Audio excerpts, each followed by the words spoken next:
Cape Cod Broadcasting weaves the listening environments of 99.9 WQRC, Ocean 104.7, WFCC Classical 107.5, Cape Country 104, and CapeCon.com's website experience to reflect the lifestyles of the people who live, work, and play on Cape Cod. We hope that you enjoy this podcast. I'm Laura Reckford, and this is Sunday Journal. I'm here in the studio with Jill Taladay of Care for the Cape and Islands, a new nonprofit that has a very unique purpose. And also here is Becky Fischer from WeNeedAVacation.com, who is a board member with Care for the Cape and Islands. Ladies, welcome to the show. Thanks. Thank you. Jill, let's start with you giving listeners your background because you have a lot of experience in marketing and tourism, and I think that's how you came to start this special nonprofit. So tell us a little bit about your background first. Sure. I've worked in the travel and tourism industry for many years. I don't like to say this too often, but I've been on the Cape for 30 years, I discovered this year. And I came as for the summer, and I fell in love with the beach and the ocean, and I just never left. And I worked in the hotel industry initially. I worked for a local tour operator, and then I learned about a publication called Group Tour Magazine. And for 15 years, I was their representative throughout New England and Eastern Canada. And with all of the time that I spent living here and working here, I became more and more connected with the local environment and concerned about the impact that all of our many visitors have on it, and started to think about how I might get involved in helping to make sure that it stayed to be, this beautiful place that we have made the decision to live here, as well as the reason why many people come. And I started to attend these workshops on responsible travel in Rhode Island, learned about ecotourism, volunteer tourism, and so on. And two of the speakers at the conference or at the workshops turned out to be professors at George Washington University. And I learned about their sustainable tourism program and ended up going back and getting my graduate degree from George Washington. And while I was in that program, I had to do an internship, and I did an internship with the Center for Responsible Travel. It was all about travelers' philanthropy. And part of that internship, I went to Costa Rica to their Travelers' Philanthropy Conference, and I learned about what they were doing there in Costa Rica to help preserve their environment. And they had this program where visitors could participate kind of in volunteer and experiential opportunities. They also donated some money for specific programs. And I thought, well, why not do the same thing here on Cape Cod? So that's kind of what led me to come back and develop a similar program here and creating Care for the Cape and Islands, and CARE stands for Creating a Responsible Environment. What year did you actually start the agency, and how did that come about of organizing it? Well, it was something that I had kind of talked about and explored for a couple of years, and I was very fortunate that I had the Center for Responsible Travel, or they're also known as CREST, there to help guide me. So I believe the conference was in 2011, and finally in 2012 I actually launched the program. And I started out by, reaching out, getting a supportive board, some people that could help give me some guidance, and because it's just really me, and then what we decided the best thing to do was to kind of have a pilot program so we could really test it, see how it worked. And I reached out to the Wauquasit Resort. Their managing director is someone that I've known for many years. He's always, Mark Nevada, is so innovative and I think outside the box. And so he was willing to be kind of our guinea pig. And when we tried to decide what project to work on, we thought of the Cape Cod National Seashore, because they get about 4 million visitors each year, and it's something that really touches so many of the people that come here. And so we worked through the Wauquasit and the Cape Cod National Seashore and learned a lot from that experience. Now, Becky, when did you first hear about Care for the Cape and Islands, and how did you get involved? I've known Jill for a few years, and I became involved on the board about a year ago, and she had been talking about CARE and beginning to grow the program and grow support, and it spoke to me. I've lived on the Cape for 8 years and raising a family in Brewster, and really value the natural beauty and feel like that's why so many people choose Cape Cod over other vacation destinations, is because of how protected and beautiful it is. And a lot of what Jill was talking about made sense to me, and I wanted to find a way that I personally could be involved, as well as our business, and finding ways that both the homeowners and the vacationers that we work with and promote the Cape and Islands to, that they could also perhaps find a way to volunteer and pitch in. And how is your business involved? How have you found a way to incorporate this into your business? Well, we list vacation rental homes on the Cape and Islands, and we work directly with our homeowners and have quite a bit of contact with them in coaching and helping them market their rentals. Jill wrote a blog post for us about a year ago, helping to explain responsible travel to our homeowners and offering them some ideas of ways that in their homes that they could be responsible. I think people really understand the term green, and they understand energy efficiency, but I think responsible travel is a new word that we're trying to spread and have people understand.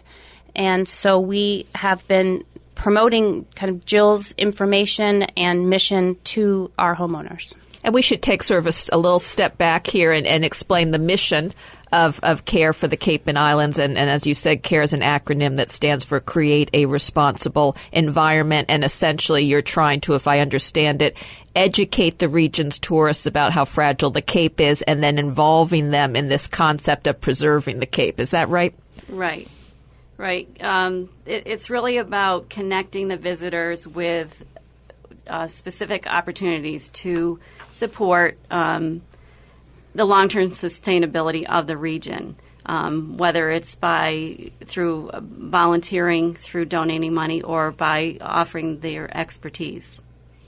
I'm Laura Reckford, and this is Sunday Journal. We're talking about a new nonprofit called Care for the Cape and Islands. What has been the reaction of people when they hear about this? I think most people are very supportive. There's still some that are a little confused about how to get involved, and that's something that we're really working on to try to, as Becky I think mentioned, education. First of all, we had a couple of educational workshops this past year. I had a representative from Crest who came in and explained, how other regions have had programs like this, what is responsible travel, and how they can actually get involved. And you talked about the Wequassett Inn getting involved in a project for the seashore. So let's go into a little more detail on that. What exactly did they do at the Wequassett, and then how did that become something that benefited the seashore? Well, how they raised funds donated by their guests, and their guests were offered the opportunity to add on a small amount of money onto their guest bill. And actually what they have taken from that and kind of expanded upon it, they have an overall sustainability program for their resort, so that before the guest actually arrives, when they make their reservation, they have their choice of choosing whether they want to participate. They have they can do it on a small scale by selecting to have their linens changed only every couple of days instead of every day, or someone could also choose to go further, keep their temperatures higher or lower depending on the time of year. And the money that some of the proceeds from the savings that the resort does, they'll contribute some money, and then the guest also contributes as well. And so the specific project that we had the first year was to fund a wayfinding sign at Herring Cove Bathhouse that talks about whales and Stellwagen Bank, where they feed. And, whales are just a big attraction for Cape Cod. So the money from the Wequassett, where they asked their guests to contribute and people maybe put $1 onto their guest bill, and you ended up raising, was it a couple of $1,000 to go towards the sign, something like that? Right. It was $1,000 the first year. People can get involved, obviously, if they have a business. There are other ways they can get involved, too. Isn't that right? Yeah, they can also invite their guests to participate in a specific event. For example, we worked with the Cape Codder Resort, and they had some student groups who were here for a senior trip. And I coordinated 2 beach cleanups, one in Sandy Neck Beach and one in Yarmouth. And it wasn't just a beach cleanup, it was really learning about the impact of the marine debris. So it was educational as well as doing good. And then you're also looking for input from the community for people to suggest projects for you to donate to. Isn't that right? Yes. Each year we select specific projects that we raise the funds for. And we're in the process. We have a request for proposal out now. And anyone that has a specific project that fits our criteria that is located on our website can do that. We're accepting them through December 15th. It's careforthecapeandislands.org. And so people can suggest projects. And what would be a typical project that you might get involved in? Because it's not like you're doing gigantic projects. You're starting with small ones. Is that right? Yeah, they are small. They are specific. We like things that both the visitor and our residents can see as a benefit. Just one small thing was to fund a reusable bag at the Cape Wildlife Center's annual wildlife festival. We help fund some brochures at the Falmouth Bikeways on safety, and then at the Center for Coastal Studies on marine debris. And also Falmouth. This was a really interesting one this year that we did, the Falmouth water quality, where they're using aquaculture. They're actually using oysters to filter the water. So in addition to filtering and purifying the water, they're raising food for the future and providing jobs. So there are a couple of different parts of this, it seems like. And one is if someone's a business owner, they can find a way for their guests or customers to donate towards a certain cause. And then there's this idea that you provide programs to show tourists or even Cape Codders different parts of the Cape. Well, what I did was I see myself as kind of a connector.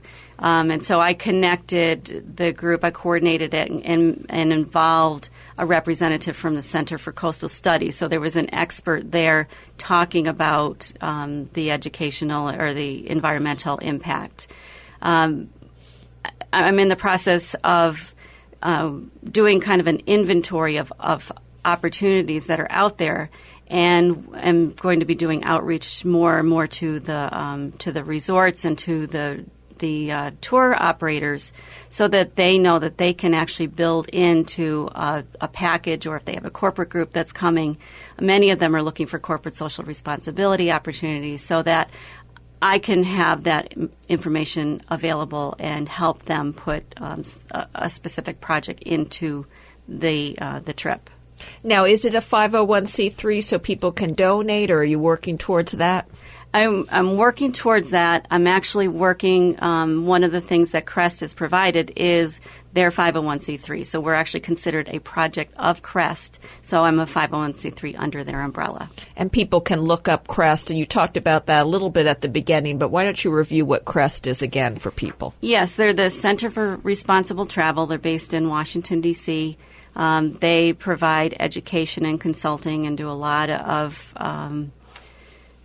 they've helped coordinate similar programs in other destinations, and there is a link on my website, careforthecapeandislands.org, that links directly to a donation through the CREST website. And as you explain this concept to business leaders throughout the Cape, I noticed on your website you have a multitude of people on board, some of the big organizations on the Cape, and you can talk a little bit. Of course, we have Becky here from WeNeedAVacation.com, but you have other people on your board who are representative of some of the longtime companies on the Cape. Why don't you say who's on your board? Sure. Mark Nevada from the Wauquasit Resort is one of my board members.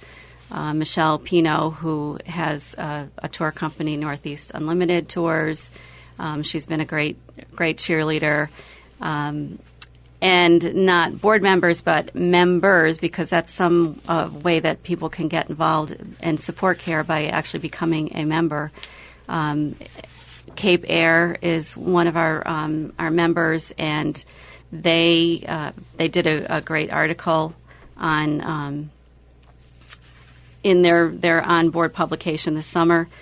Jim Wolf, who is their sustainability manager, participated in our Care for the Cape Day, our first one, which was held at Cape Wildlife Center in the spring, and that we held that to try to get the tourism industry and local businesses involved to see, what their guests could experience. And we have about 1 minute left. Any last messages to leave with listeners about how they can find out more, get more involved with Care for the Cape and Islands? Well, there are many ways that that local businesses can get involved. Like I said, we would love to have their membership. We're going to be doing a fundraising auction, so there's an opportunity to donate specific items or provide in-kind services. And soon we'll be announcing the location for the Care for the Cape Day, which is going to be first week in May in conjunction with International Tourism Week. So we'd love to have many volunteers to participate in that. And unfortunately, we're out of time. Thank you both for being here with me today. Thank you. Thanks, Laura. It's been great to be here. I'm Laura Reckford, and this is Sunday Journal. This podcast is a presentation of Cape Cod Broadcasting, which is solely responsible for its content. Thank you for listening. For more information, please visit us at capecodbroadcasting.com.